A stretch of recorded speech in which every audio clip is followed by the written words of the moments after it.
بسم اللہ الرحمن الرحیم۔ السلام علیکم ناظرین، میں طارق اسماعیل ساگر آپ کی خدمت میں حاضر ہوں۔ ناظرین کرام، اس بات میں کوئی شک نہیں کہ دنیا کی توقعات کے بالکل برعکس انسانی معلوم جنگی تاریخ کا سب سے بڑا سرپرائز جو ہے وہ طالبان نے دنیا کو دیا ہے، جنہوں نے 12 دن کے اندر اندر پورے افغانستان پہ کنٹرول کیا، ہر تمام معاملات کو قابو کیا۔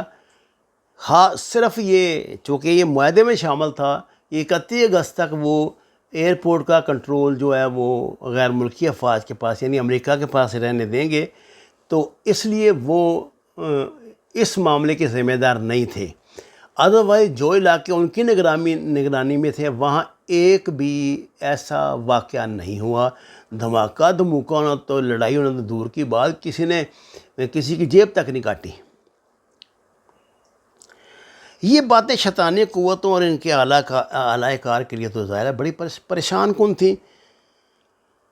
اور سب سے بڑی بات جو دیکھیے جس کو ہم بار بار نظر انداز کر رہے ہیں وہ یہ ہے کہ اسلامی نظام کی حقانیت سے پریشان ہو کر کابل ایک بار پھر انہوں نے اس کو لرزا دیا دھماکوں سے۔ دیکھیں نا، جب انہوں نے دیکھا کہ یار 12-15 دن ہو گئے ہیں، یہ کچھ ہو ہی نہیں رہا یہاں پہ، جو لوگ جس تیزی سے کابل ایئرپورٹ کی طرف بھاگ کر آ رہے تھے تو طالبان نے کسی کا راستہ نہیں روکا، لیکن اب وہ بھی سلسلہ بند ہو گیا ہے، تو پھر اب کیا کیا جائے؟ ظاہر ہے کچھ نہ کچھ تو کرنا ہی تھا۔ تو انہوں نے اس بار امریکہ برطانیہ کو کئی دن قبل معلوم تھا کہ داعش کا ہدف کابل ایئرپورٹ اور غیر ملکی افواج ہیں، لیکن امریکن اپنی سیکورٹی نہ کر سکے۔ ان کے ساتھ ساتھ تقریباً 100 سے زیادہ افغان عوام بھی لقمہ اجل ہو گئے۔ یہ سب اصل میں وہ لوگ تھے جو ایئرپورٹ کے باہر بیچارے کھڑے تھے، جن کو انہوں نے کہا تھا امریکنوں نے اور دوسری افواج نے کہ جو ان کے ساتھ کام کرتے تھے کہ ہم آپ کو لے کر جائیں گے، اور پھر ان پہ گیٹ بند کر دیے۔ جب وہ اندر 10,000 7,000 کوئی کہتا ہے کوئی 10,000 کہتا ہے لوگ ہو گئے، تو پھر انہوں نے گیٹ بند کر دیے۔ بلکہ انہوں نے جو اپنے بھی لوگ تھے نا سفارت خانوں میں ان کے تھے ابھی غیر ملکی، ان کو کہا تھا کہ ابھی آپ ایئرپورٹ کی طرف نہ آئیں۔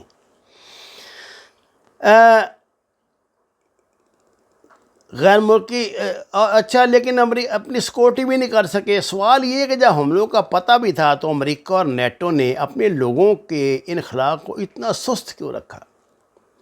کیونکہ امریکہ اور برطانیہ کے دعویٰ ہزاروں افراد کے نکلنے کا تاحال جاری ہے۔ جمعرات کو امریکی صدر بائیڈن نے کہا کہ گزشتہ 12 گھنٹوں میں 7,000 افراد کو نکالا گیا، لیکن یہ واضح نہیں ان میں سے کتنی پروازیں حملوں سے قبل نکلی تھیں اور کتنی بعد میں نکلیں۔ اور دوسری سب سے اہم بات یہ ہے کہ اگر اتنی تیز سپیڈ تھی تو اب تک یہ 10-15 ہزار لوگوں کو تو نکل جانا چاہیے تھا۔ اس لیے یہ جان کے نا یہ آپریشن گو سلو والی جو آپ کو ہوتا ہے پالیسی اپنائی گئی تھی۔ دوسری جانب برطانیہ کے مطابق وہ اب تک 13,000 افراد کو کابل سے نکال چکا ہے۔ دنیا کے تقریباً 100 ممالک اس خلا مشن میں حصہ لے رہے ہیں، میں آپ کو بتا دوں، اور 5,000 سے زیادہ فوجی تعینات ہیں۔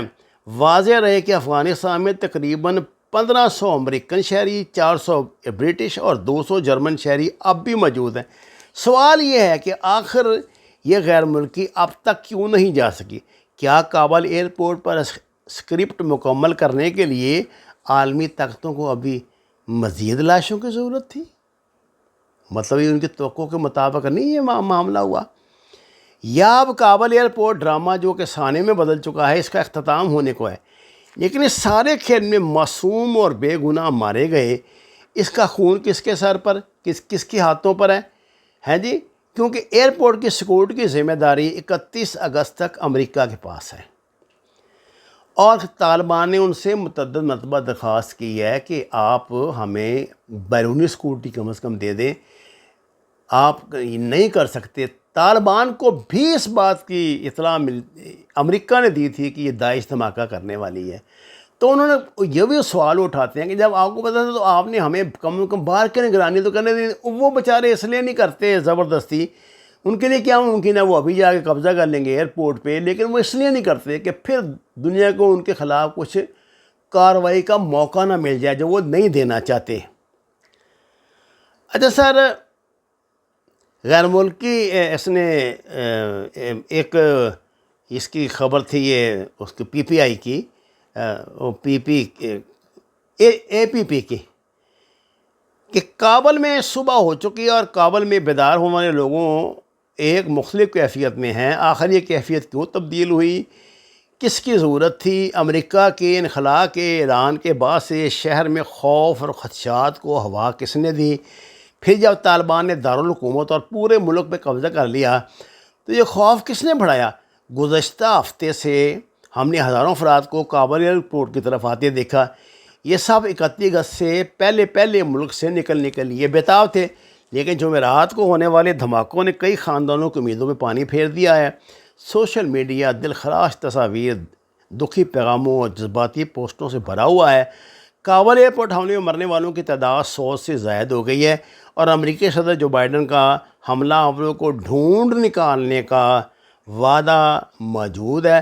واضح رہے کہ کابل ایئرپورٹ پر ہونے والے حملے میں 13 امریکی فوجی ہلاک ہوئے ہیں، اور یہ 2011 کے بعد افغانستان میں امریکی فوجیوں کے لیے سب سے خونریز دن ہے۔ گو کہ یہ بھی کئی لوگ سوال اٹھا رہے ہیں کہ آخر ان جو ہلاک ہونے والے امریکی فوجی ہیں ان کی لاشیں کیوں نہیں دکھائی گئیں، جبکہ وہ جو میڈیا پہ تصویریں آ رہی ہیں ان میں تو جو افغانوں سب بیچارے مرنے والے افغانی، کوئی بھی غیر ملکی ان میں نہیں ہے، یہ جو ان کے ملازمین تھے وہی ہیں۔ تو اگر امریکن بھی کوئی مرے ہیں تو ان کی تصاویر کیوں جاری نہیں ہوئی ہیں، کچھ نہیں ہوئی؟ اب آپ کو پتہ ہے آج کل ہر بات جو یہ ہائیبریڈ وار ہے اس میں پتہ نہیں کیا کیا چکر بازیاں ہیں، تو اس لیے کوئی حتمی بات نہیں کی جا سکتی۔ جو کسی کا بیان ہے آپ کو اسی پر ہی یقین کرنا پڑے گا۔ اس غمزدہ ماحول میں انڈیا اور مغربی میڈیا ایک بار پھر جنگ کا ماحول بنانے میں مصروف ہیں۔ اس پورے افغانستان میں امن نظر نہیں، انہیں پورے افغانستان میں امن نظر نہیں آ رہا۔ ان حملوں کو اب مرود الزام افغان طالبان کو قرار دینے کی کوشش میں انڈین میڈیا دن رات پاگل ہوا ہے۔ افغانستان میں اپنے عزائم کی تکمیل نہ ہونے پر اسرائیلی اور بھارتی میڈیا پروپیگنڈے کے مشینیں بن چکی ہیں۔ ہر 15 منٹ بعد افغان طالبان کے خلاف خبریں نشر کی جا رہی ہیں، افغان طالبان کو ناکام ثابت کرنے کی کوششیں کی جا رہی ہیں۔ پنجشیر جس کا فیصلہ ہونے کو ایسے سپورٹ کیا جا رہا تھا، کیا یہ بیرونی مداخلت نہیں ہے؟ آپ کو پتہ ہے وہاں جو مرے ہیں ان کے آدھار کارڈ نکلے ہیں ان کی جیبوں سے انڈیا کے، ہیں جی۔ اس عمل کو تیز کرنے کے لیے اچھا یہ چند دنوں میں نئی افغان حکومت کا اعلان ہو جائے گا؟ انہوں نے کہا تھی 31 اگست کے فوراً بعد ہم کر دیں گے۔ اس عمل کو تیز کرنے کے لیے افغان طالبان کے اہم رہنما کابل میں ہیں، ملاقاتیں جاری ہیں، لیکن حکومت بننے سے قبل عالمی طاقتوں نے افغانستان کے فنڈز روک لیے ہیں۔ وہ سمجھتے ہیں کہ اس طرح وہ افغان طالبان کو بلیک میل اور کمزور کر لیں گے۔ جو 20 سال تک میدان جنگ میں نہیں جھکے وہ کیا پیسوں کے لیے جھک جائیں گے؟ کوئی ہے عقل والی بات؟ ان پابندیوں سے عام افغانی متاثر ہوگا، حکومتیں امداد سے نہیں کاروبار سے چلتی ہیں۔ رہی بات میڈیا اور چند عناصر کی، تو انہیں افغانستان کے نئی حکومت کے افراد کے نام چاہیے۔ میڈیا جیسے خبر چاہیے ہوتی ہے ایسے افغانستان میں امن نظر نہیں آ رہا، جس کی مثبت رپورٹنگ کر رہے ہیں۔ صرف کابل ایئرپورٹ کو پروپیگنڈے کے لیے استعمال کر رہے ہیں، جس کی سیکورٹی امریکہ اور برطانیہ کے پاس ہے۔ افغان طالبان ملک میں امن قائم کرنے کے ساتھ ساتھ اپنی استطاعت کے مطابق تعمیری کام شروع کر چکے ہیں۔ افغان طالبان کے کابل پر قابض ہونے کے بعد پہلی بار 20 سالوں میں پورے افغانستان میں امن قائم ہو چکا ہے۔ عوام کا اعتماد بحال ہو رہا ہے، بازار کھل رہے ہیں، خواتین اور بچیاں سکولوں کا رخ کر رہی ہیں، چوری ڈکیتی نہ ہونے کے برابر ہے۔ یہ بات خود کابل، ہرات، قندوز اور قندھار کی عوام کہہ رہی ہے۔ یہ امن اور سکون عالمی طاقتوں کو جناب ہضم نہیں ہو رہا، اور وہ اس کو غلط ثابت کرنے کے لیے عجیب و غریب باتیں کر رہے ہیں۔ امریکی صدر بائیڈن نے دولت اسلامیہ خراسان کے خلاف کارروائی کا حکم دیتے ہوئے کہا ہے کہ حملوں کے باوجود انخلاء کا عمل جاری رہے گا، اور انہوں نے ایئرپورٹ حملے کا بدلہ لینے نام نہاد دولت اسلامیہ خراسان کے خلاف کارروائی کے لیے پینٹاگون کو احکامات جاری کر دیے ہیں۔ یہ دولت اسلامیہ خراسان آپ سمجھتے ہیں نا، داعش کو کہتے ہیں۔ اس کے ان کا دعویٰ تھا کہ ان کے خود کش بمبار نے جو ہے وہ یہ سارا کچھ کیا ہے، تو خود کچھ بمبار نے کیا تو اب بھگت بھی لیں گے۔ بلکہ امریکہ نے اس سلسلے میں طالبان سے مدد مانگی ہے کہ ہمارے ساتھ مل کے ہم مل کر اب داعش کا خاتمہ کرتے ہیں۔ وما علینا الا البلاغ المبین۔